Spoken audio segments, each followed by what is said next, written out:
नमस्कार दोस्तों, रेडियो हिंदुस्तान से मैं वर्षा अग्रवाल। जैसे कि मैंने आप सभी को बताया रेडियो जॉकी होने के बारे में, यानी रेडियो जॉकी की तैयारी कैसे करें, इसी तरह से अब मैं अगली चर्चा करने जा रही हूँ एंकरिंग के ऊपर, यानी एक अच्छे एंकर बनने की तैयारी कैसे करें, यानी अच्छी एंकरिंग कैसे की जाए।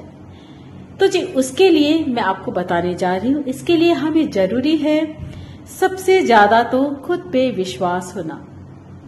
और जैसे कि हम सरेआम तो बातें करते ही रहते हैं, अपनी बकबक हर किसी को सुनाते रहते हैं, कहीं पर भी कुछ कहना पड़े तो बिल्कुल भी हिचकते नहीं हैं। लेकिन होता क्या है मित्रों, जैसे यदि हमें कोई मंच पे खड़ा कर दे और हमें कहने लग जाए कि आप कुछ गाइए या कुछ बोलिए, तो हम एकदम से चुप हो जाते हैं और सहम जाते हैं कि बोले क्या, आखिर कैसे शुरुआत करें अपने बोलने की।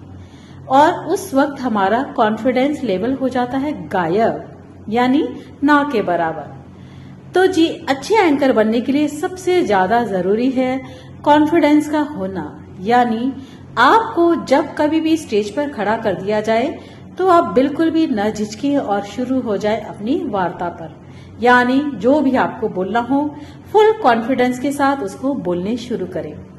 तो इससे क्या होगा, जो भी सामने आपके पब्लिक जमा होगी जिनकी बहुत जोरों से आवाज आ रही होगी, लेकिन यदि जब आप बहुत ही एक बुलंद स्वर में अपना आगाज शुरू करोगे एंकरिंग का, तो वो भीड़ की आवाज खामोश हो जाएगी आपकी उस आवाज सुनने के लिए। तो सबसे पहले तो आपको चाहिए कॉन्फिडेंस लेवल, और उसके बाद चाहिए कि आपको जो स्क्रिप्ट यानी जो भी आर्टिकल बोलने को दिया गया हो उसको आप 2 से 4 बार पढ़े, यानी उसकी पूरी आपको जानकारी हो कि आपको आखिर बोलना क्या है।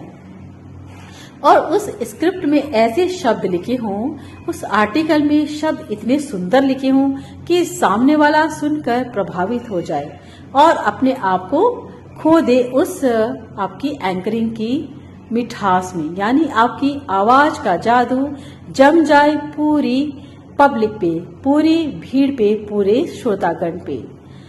हर किसी को अच्छा लगता है एंकरिंग करना, यानी एक इतनी बड़ी भीड़ में अपनी आवाज पहुंचाना, एक अच्छी सी ड्रेस पहन के सबके सामने आफताब सा नजर आना, यानी चांद सा बन जाना, हर किसी को लुभाता है। हर किसी को अच्छा लगता है कि लोग आपकी आवाज को पसंद करें, आपके अंदाज को पसंद करें। जी हाँ, तो सबसे ज्यादा जरूरी है इसमें आपको कॉन्फिडेंस लेवल को हाई करना। उसके बाद आपको चाहिए हाजिर जवाब होना, यानी सामने वाली पब्लिक से यदि कोई आपको पूछ ले कोई सवाल तो आप दे उसका तुरंत जवाब। जैसे कि आप सभी ने देखा होगा कपिल शर्मा शो में, कपिल जी को हालांकि इतनी अच्छी इंग्लिश भी नहीं आती, लेकिन जब सामने वाला कोई भी उनसे कुछ भी पूछता है तो वो बड़े ही प्यारे से अंदाज में उसका ऐसे जवाब देते हैं कि सामने वाला कितना ही बड़ा इंग्लिश बोलने वाला क्यों ना हो, आखिर उनके जवाब से खुश हुए बिना नहीं रहता। तो ये होता है एक अपना अंदाज, यानी आप झिझके नहीं, भले ही आपकी इंग्लिश कमजोर हो या हिंदी कम अच्छी हो, लेकिन आपको झिझकना नहीं है और हाजिर जवाब होना है।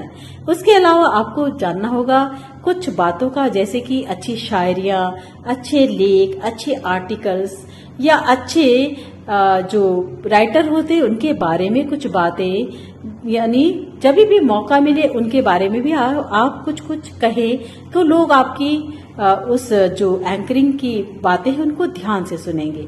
इसके अलावा चाहिए कि आप जो भी समाज से जुड़े उसके आसपास के लोगों के बर्थडेज या एनिवर्सरी मालूम हो, ताकि कभी भी उनका बर्थडे या एनिवर्सरी उसको भी आप विश कर सके। उसके अलावा आपको चाहिए कि आसपास जो भी संस्थाएं हैं, एनजीओ है, उनके बारे में भी कुछ जानकारी आपको हासिल हो, ताकि समय समय पर आप अपनी एंकरिंग के बीच में उन सभी की जानकारी भी लोगों तक पहुंचा सके, जिससे लोगों को रहेगा कि आपको काफी ज्ञान है। उसके अलावा आपको कुछ आने चाहिए धार्मिक बातें भी, जैसे समय समय पर कुछ धार्मिक चर्चा या धार्मिक कोई प्रोग्राम चल रहा है या कोई कार्यक्रम चल रहा है उसकी एंकरिंग करनी हो तो आप बीच बीच में 2-4 गाने के भजन की लाइनें भी गुनगुना दें, तो सोने पे सुहागा हो जाएगा। तो इस तरह से आप बना सकते हैं अपने आप को एक बेहतर एंकर। इसके अलावा आप छोटी छोटी कहानियों को भी याद रखें, ताकि समय समय पर वो छोटी छोटी कहानियां भी सुनाकर आप श्रोतागणों को लुभा सके। और सबसे ज्यादा आपको होना पड़ेगा एक म्यूजिक लवर, यानी आपको म्यूजिक की पूरी जानकारी होनी चाहिए और सभी गायक गायकारों के बारे में भी पता होना चाहिए। जैसे कि यदि आप कोई फिल्मी गाने की एंकरिंग कर रहे हो तो उनके निर्देशक, निर्माता सभी के बारे में जानकारी होनी चाहिए, या उस फिल्म में किस हीरो ने काम किया था, किस हीरोइन ने रोल किया था और कौन से सन में वो फिल्म बनी थी। इस तरह से आप उठा सकते हैं एंकरिंग का लुत्फ और सभी को बना सकते हैं अपना दीवाना। तो करते रहिए एंकरिंग और सीखते रहिए, सिखाते रहिए, मेरे नुस्खे आजमाते रहिए।